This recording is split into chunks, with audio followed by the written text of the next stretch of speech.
Yomi, Avram is, which one do you guys? That one? Yeah. Okay. All right, good. This is Simcha. Yes. You're learning Kesubas. Yes. Not you. Oh, sorry. And are you aware that this whole Gemara about Gersh under the age, a certain age, that is the Zachen Lo, the Zachen Adam of Shul B'fanav, is a very new concept that your Rabbi, my son, is teaching you. But it's interesting, it says, Ger Sheniz Gayer, Ketina Shenoladami. Maybe you've heard this statement before. I'll translate. Instead of saying Goy Sheniz Gayer, it says Ger Sheniz Gayer, a convert who converts. Wait a minute, a convert doesn't convert, he's already a convert. So the Gemara in Kedushin uses the language like this, instead of Goy Sheniz Gayer. Why do you suppose there's such a shinui, a difference in the language? So, in last week's Parsha Shephatim, which is a good segue for me to connect to what you're learning here, the Torah tells us at least twice, Ger lo sa'oneh v'lo sechal senem. Ki gerim ha'yisem be'eretz Mitzrayim. A ger, a convert, don't afflict and don't pressure, for you were gerim in Mitzrayim. It's right off the bat, the Torah tells us this, and probably more than 30 times does the Torah tell us to love the ger, for you were a ger in Mitzrayim.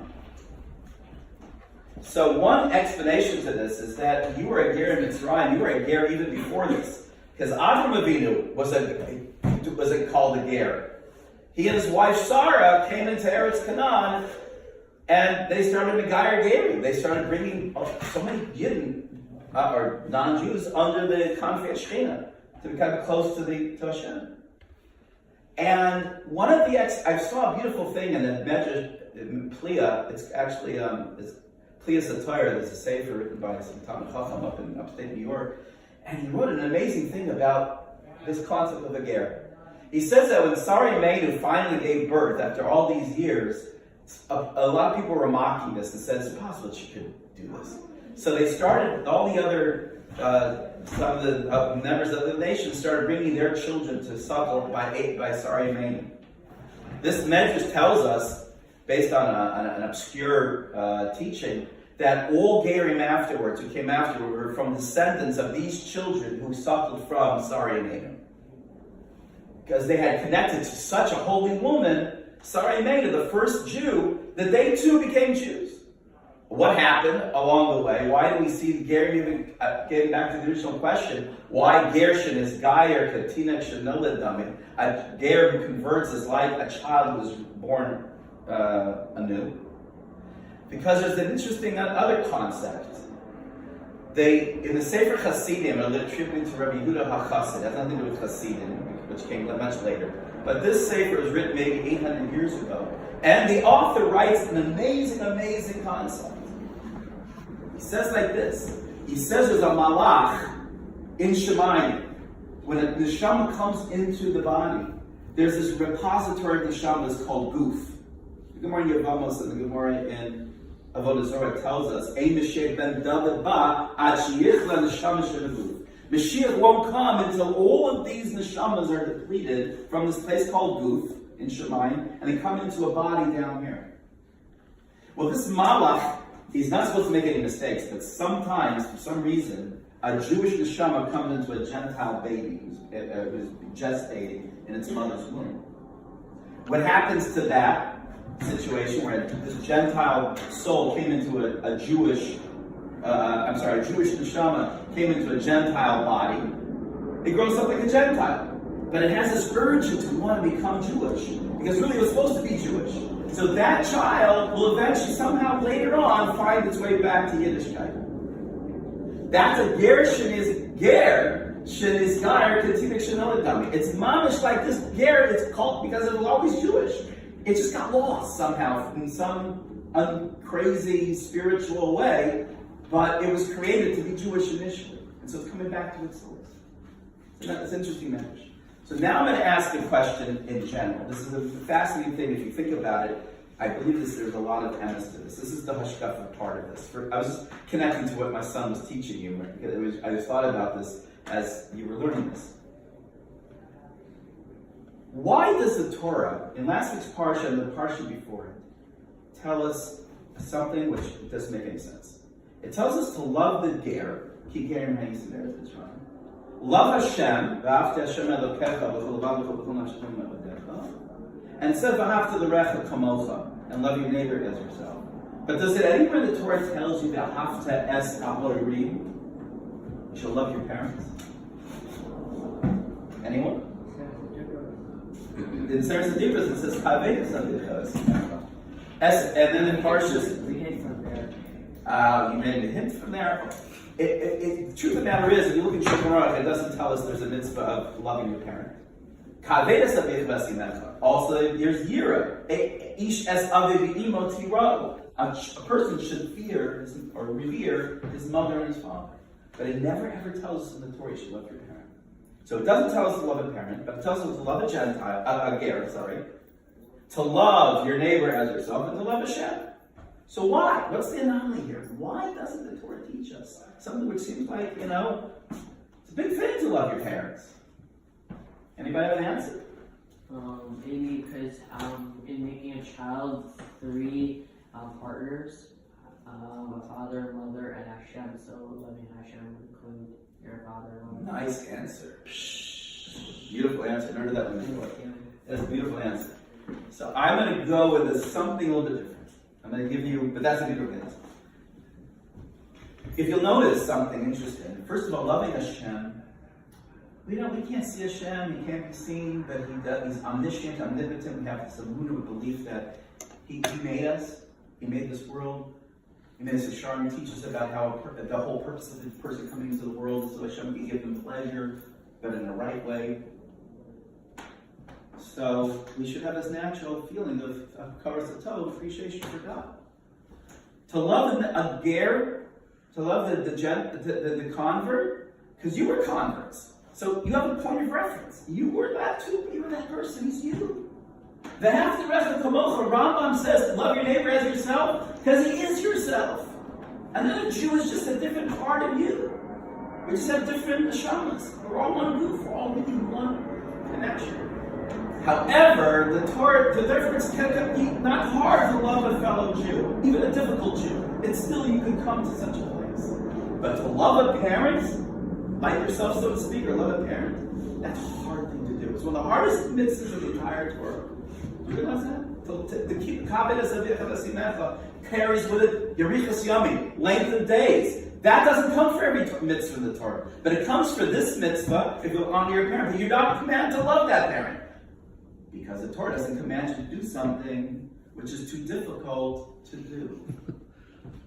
Wow. The Torah doesn't ask you to stand on your head for 24 hours and daven to Him. Because to stand on your head for 2 minutes might be too difficult for a person. The Torah doesn't command us to do something which we have almost no possibility of doing until we become a parent ourselves. We become a parent, and we learn. We have sleepless nights, and we learn to nefesh for our children, and we do all these things. We can come to a little bit of an idea of what it is to love a parent, because we became a parent. But until that time, it might take 20 years, 22 years, 25 years before we become a parent. What are you doing in between? We're not commanded to do that. We should try to love our parents, but the Torah doesn't command us to do that. But it does command us, in fact, to love here probably over 30 times in the Torah. That we can do. So I wanted to give you this kind of point of view, just to show you how the Torah expects of us certain things and not other things. Now, but I'll give you. I have a couple more minutes. I'm going to share one other thing with you. Does anybody know the order in which Shulchan Aruch, that the Torah and the Beis Yosef organized the Shulchan Aruch? Does anybody have any idea? What comes first is Orach Chaim. The Mishnah Berurah is Orach Chaim. Orach Chaim means the way of life. What do you do when you get up in the morning? Keeping Shabbos. The Yom Maybe more Shabbos would be, and then they have some more Shabbos. Well, Shabbos is part of Orach Chaim, obviously. Second is Yorei Deah. Yorei Deah has something with ritual laws, kashrus, the laws of Nida, the Taras Mishpacha, etc. The third is Ebenezer. Has to do with marriage, and then kesubas, right? Maybe ketubah, but if marriage doesn't work out, gittin. And the fourth one is koshen mishpat. Last week's parsha is Parsha Mishpatim. That's where the word comes from. Kosher Mishpat. How to judge properly, adjudicate loans. Then I claim you owe me $100. There's only $50. What do we do about if you find a lost object? What's your obligations? What about if you damage someone? That's Kosher Mishpat. Why is that last? In fact, what I'm about to tell you is how many times in Parsha Mishpatim Because you need to know the way of life before you judge people. Interesting. But Orach Chaim is mostly ben Adam l'makom, between you and God. So is your idea between you and God. If an answer starts becoming between you and your wife, let's say, and then Kosher Mishpat is totally between you and your faith and your neighbor. And if I would say something that Rabbi Kiva says, the Esser Dibros ends with Kol Asher L'Re'echa, Asher L'Re'echa. Those 7 letters, is that Kol Gadol B'Torah? Everything is included in Asher L'Re'echa. And last week's Parsha Mishpatim starts off with Eved Ivri. What if you get an Eved Ivri? It starts off with the law between man and his friend. And then the first half of Parsha Mishpatim, it all speaks about you see the ox of your neighbor is straying on the way. You return it to him. What if someone opens up a pit and you get damaged? And who's obligated in what? So the whole half, the first half of the Parsha Mishpatim is between Ben Adam l'Chaveiro. How many times does it say the Re'ehu in Parsha Mishpatim? More than 10 times. So we see that's the theme. The question is therefore why that in the order Shulchan Aruch does it come out? So it's not a beautiful explanation of a Rabbi Lerner in Lakewood. This Rabbi Lerner writes a study, a tzedel every week, and has some beautiful Divrei Torah in it. I'm going to do this with my son. We'll get a Yishmak. The story of the Chafetz Chaim. There's a story about the Chafetz Chaim that he once was encouraged to close his shop on Shabbos and become a total Shomer Shabbos Yid. But it was very tough for this Yid, and the first Shabbos he was about to do it, he says, Rabbi, I just can't do this. I don't want to make a difference, and I do love Hashem and His Torah and stuff like that, but it's too hard. I'm going to lose so much money. Can I start in a couple of weeks from now? Shabbos guy looked at him and he says, listen, if it were up to me, I could cut you some slack. But Shabbos, God made the Shabbos, but He made Shabbos. He's the creator. How could you want to? I can't compromise on that, right? That's Orach Chaim. I can't compromise on you. Tefillah has to be within a certain time of the day. After that, over Zmana, Batul Karbana. You can't bring Korban anymore, right? If you go in a Kosher Mishpat, however, when it comes to laws between Ben Adam and Chaveiro, a Dayan is actually commanded to first offer the two people, would you like to make a pshara and make a compromise here?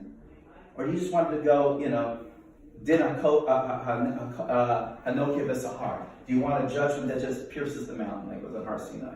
Or do you want to make a compromise? It's your choice. You should give the choice first. So there's a compromise. But the first 3 areas of Shulchan Aruch, no, you don't have too much leeway. It either is or not. Shabbos, are you allowed to take an apple into Rosh Hashanah and there's no Erev? No, there's no real leeway on that unless it's going to be fashos. But in general, that's the way it is.